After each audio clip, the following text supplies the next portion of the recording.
मुजफ्फर गढ़ में भी ग्रीन बस मंसूबे का इफ्तिताह कर दिया गया। शहरियों ने हुकूमत के इक़दाम को सराहा, मजीद बसें चलाने का भी मुतालबा कर दिया। तफसीलात देखते हैं सजाद असलम की इस रिपोर्ट में। पंजाब हुकूमत की जानिब से जिला मुजफ्फरगढ़ के लिए भी 17 इलेक्ट्रिक बसें पहुंच गईं। सूबाई वजीर ट्रांसपोर्ट बिलाल अकबर खान ने इलेक्ट्रिक बस में सफ़र करके बस सर्विस का इफ्तिताह किया। इस मौका पर सूबाई लीगी मेंबरान अजमल खान चांडिया, राना अब्दुल मनान और सरदार और हमीद डोगर भी उनके हमरा थे। इलेक्ट्रिक बस शहर से गुजरी तो जगह जगह लोगों ने फूलों की पत्तियां निछावर करके उसका इस्तकबाल किया। इस मौका पर तकरीब से खिताब करते हुए सूबाई वजीर ट्रांसपोर्ट बिलाल अकबर खान का कहना था, आज जब आपकी रोड के ऊपर पहली दफा ये ग्रीन इलेक्ट्रिक बस चली,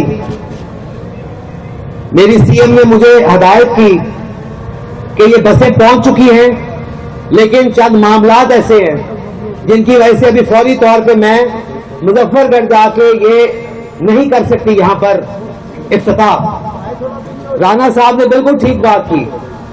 जब वो लिस्ट बनी, सीएम के अपने हाथ से लिस्ट बनी कि कहां पर सबसे पहली बस चलनी चाहिए, तो सबसे पहले नाम आपके जिले का उसके अंदर था। लेकिन एक कुदरती आफत आ गई।